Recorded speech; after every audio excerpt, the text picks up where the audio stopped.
Baghdad میں ایک بزرگ تھے تو درزیوں کا کام کرتے تھے. اللہ کے نبی حضرت ادریس علیہ السلام بھی درزیوں کا کام کرتے تھے. خوش ہوئے نا بات سن کے؟ پیشہ کوئی بھی برا نہیں. ایک برا ہے وہ ہے ہاتھ پھیلانا. اس کے علاوہ کوئی پیشہ برا یہ برا نہیں، یہ ہاتھ پھیلانا برا ہے. حضرت شیخ محمد بن حسن کہتے ہیں کہ وہ بزرگ جو تھے نا، امام غزالی نے لکھا ہے، وہ درزیوں کا کام کرتے تھے. تو اس زمانے میں نا کھوٹا سکہ بھی کبھی کبھی آ جاتا تھا. کھوٹا سکہ پرانے لوگوں کو تو پتہ ہوگا، چلو نوجوانوں کو بتا دیتا ہوں. چاندی کے سکے ہوتے تھے تو اوپر سے جب وہ کھنس جاتا تھا نا نمبر، تو اس کو کہتے تھے اب کھوٹا ہو گیا. کیوں جی بزرگوں ایسے ہی ہے، وہ کھنس جاتا تھا تو کہتے تھے سکہ، تو وہ چلتا نہیں تھا کہیں بھی. تو وہ بابا جی کی دکان مشہور ہو گئی تھی کہ وہاں کھوٹے سکے بھی چل جاتے، لوگ دے آتے تھے کھوٹے سکے. بہت سارے لوگ دے دیتے، بابا جی چپ کر کے قبول کر لیتے. مشہور ہو گیا، جو بھی جاتا کھوٹے سکے دے آتا، بابا جی قبول کر لیتے. پھر شام کو نہ گھوڑے پہ بیٹھ کے جاتے اور دریا میں بہا. ایک دن کچھ بندے کھوٹے سکے لے کے آ گئے تو بابا جی ابھی مصلے پہ تھے، نماز پڑھ رہے تھے. تو بیٹے نے کپڑے دیے تو کھوٹے سکے وصول کیے. تو وہ کھوٹے سکے دینے والا شخص کھوٹے سکے دے رہا تھا تو وہ بچہ کہنے لگا تم نے بڑی عرصہ بیوقوف بنایا میرے ابا کو، کھوٹے سکے دے لے جاؤ. کہنے لگا تمہیں واقعی نہیں پتا چلتا کھوٹے ہیں؟ کہا ابا جی کا نہیں مجھے پتا، پر مجھے تو پتا ہے نا. اور میرا ابا شام کو کھول کے دیکھتا ہے تو پھر جو کھوٹے کھوٹے ہوتے ہیں انہیں دریا میں بہا کے آتا ہے. لے جاؤ اپنے. اتنی دیر میں بزرگ نماز سے فارغ ہوئے، کہنے لگے نہیں نہیں بیٹے رکھ لے، کھوٹے ہی رکھ لے. سننا بات. کہا جناب کیوں؟ فرمانے لگے میں کھوٹے اس لیے رکھ لیتا ہوں کہ لوگوں نے پیسوں میں ملا کے دوسروں کو بھی تو دینے ہیں نا. تو میں چاہتا ہوں چلو باقی لوگ نقصان سے بچ جائیں، ہمارا تو گزارا ہو ہی رہا ہے، باقی لوگ نقصان سے بچ جائیں. اور فرمایا پھر میں شام کو جا کے دریا میں ڈال کے آتا ہوں کہ کہیں میری اولاد بھی ان کو آگے نہ چلا دے. میں چاہتا ہوں کہ اور لوگ اس کام سے بچ جائیں. درویش کہتے ہیں کہ جب اس بابے کا آخری وقت آیا نا تو جو اس نے جملہ کہا میرا کلیجہ پھٹ گیا. آخری وقت جو اس نے دعا مانگی تو فرماتے ہیں میرے اندر وجد اور کیف کی صورت پیدا ہو گئی. فرماتے ہیں ان بزرگوں نے اپنے آخری وقت دعا مانگی، اے اللہ میں نے ساری زندگی کھوٹے سکے قبول کیے تاکہ تیرے بندے شر سے بچ جائیں، تو یا اللہ تو بھی اس کھوٹے سکے کو قبول فرما. اللہ میں نے کھوٹے سکے قبول کیے، کھوٹے، تاکہ تیرے بندے تکلیف سے بچ جائیں. تو مالک میں بھی کھوٹا ہی ہوں، اللہ تو بھی اس کھوٹے کو قبول فرما لے. اور یہ دعا مانگ کے نا تو کبھی روتے کبھی ہنستے. لوگوں نے کہا کیا ہوا؟ کہتے ہیں لگتا ہے رب نے کھوٹا سکہ قبول فرما لیا، لگتا ہے کہ اللہ نے کھوٹا سکہ قبول. لوگوں کو تکلیف سے بچائیں. ہمارا وجود یارو مطلب کیا ہو جائے گا 2 منٹ کے لیے سمجھ لیں کیا ہو جائے گا. یعنی اگر آپ بڑے غصے سے باہر آئے اور پاپڑ بیچنے والے پہ آپ نے غصہ نکال لیا سارا، میں رات کی ڈیوٹی کر کے آیا ہوں تھکا ہوا ہوں اور تو پاپڑ بیچنے آ گیا، تم لوگ بڑے نالائق ہو بدتمیز ہو، آپ نے یہ سخت جملے کہہ دیے، چپ کر کے وہ آدمی معذرت کر کے گزر گیا. وہ تو سارا دن پریشان رہے گا نا کہ میری غریبی کا مذاق اڑا ہے. مطلب ہو کیا گیا، ہوا کیا اگر اس نے کوئی بات کر لی. اعلیٰ حضرت فاضل بریلوی کے خلیفہ تھے لاہور میں سید ابو البرکات شاہ صاحب رحمت اللہ تعالی علیہ. تو رات کو ایک شخص تراویح کے بعد حضرت سویا کرتے تھے. بہت سارے لوگ تو سو ہی نہیں پاتے رمضان کی راتوں میں، سو ہی نہیں پاتے، میں خود نہیں سو پاتا. اب تراویح سے اگر آپ 10:30 فارغ ہوئے تو 2 بجے اگر آپ کو دوبارہ اٹھنا ہے تو بیچ میں آپ کو کیا ملے گا؟ اگر آپ نے کچھ پڑھنا پڑھانا ہے، صبح درس دینا ہے، تو پھر تو آپ کے لیے بڑا اور یہ خاصا مشکل کام ہے، یہ خاصا مشکل کام ہے. آپ یقین کریں چند تفسیریں دیکھتے ہیں تو ٹائم بہت زیادہ ہو جاتا ہے. وہ پھر آگے سننے والوں پہ بھی ڈیپینڈ کرتا ہے کہ ان کے مزاج مبارک کس طرح کے. سید صاحب رحمۃ اللہ علیہ نا عشاء کی نماز کے بعد تراویح پڑھ کے تو کچھ عبادت کی، کچھ مطالعہ کیا، صبح درس دینا تھا تو تھوڑی دیر کے لیے بوڑھے آدمی تھے، تھک گئے تو سو گئے. ایک بندہ نا کہیں گیا ہوا تھا تو واپس آیا تو اس نے دروازے پہ دستک دی.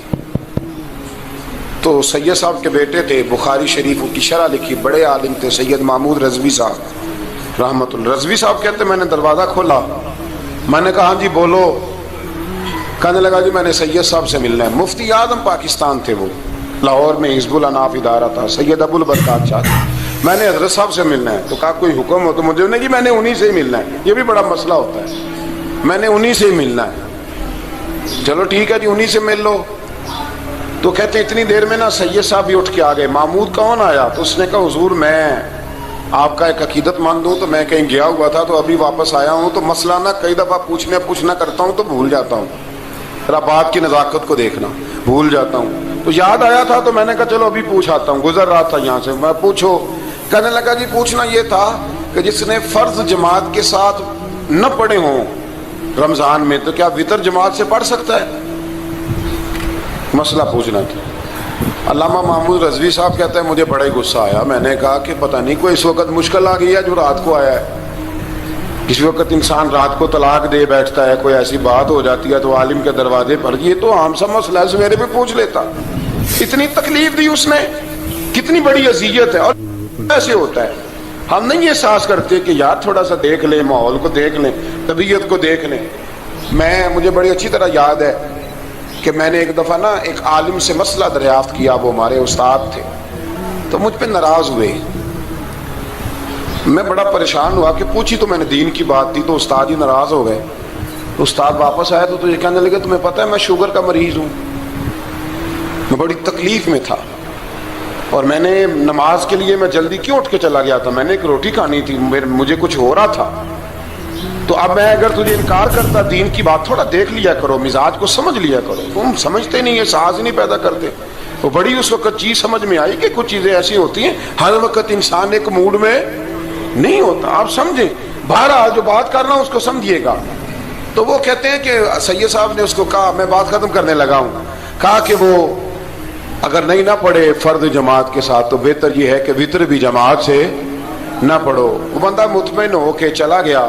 سید صاحب اپنے کمرے میں چلے گئے تو علامہ صاحب کہتے ہیں مجھے بڑا غصہ آیا. میں نے اس کو بلایا, میں نے کہا کہ کیا تیری جان کے مصیبت میں آئی ہوئی تھی؟ اسی وقت ہی مسئلہ پوچھنا تھا, اسی وقت ہی پوچھنا تھا, دن نہیں چڑھنا تھا, یا تجھے حضرت اسرائیل بتا گئے تھے کہ تیری آخری رات ہے؟ کہتے میں نے پورا غصہ نکالا اس کا. میں نے کہا تو بڑا ہی بیوقوف آدمی, اب بوڑھے آدمی ہیں اور بڑی مشکل سے نیند آتی ہے, آ ہی گئی تھی تو آ گیا ہے. کہتے میں غصہ کر رہا تھا تو سید صاحب آ گئے, تو آ کے مجھے ڈانٹا, چپ کر, اس طرح کسی کے ساتھ بات کرتے ہیں. پھر اس کو کہنے لگے بھائی معاف کرنا, یہ ابھی بچہ ہے, اسے پتہ نہیں. کہتے ہیں پھر مجھے کمرے میں لے گئے اور بہت بڑا ہی جملہ کہا. اگر آپ اپنا کلیجہ ٹھنڈا کرنا چاہیں نا تو اس طرح بھی کر سکتے ہیں. بہت بڑا جملہ کہا, کہنے لگے معبود مسئلہ تو میں نے بتایا, تمہیں کیا تکلیف ہوئی؟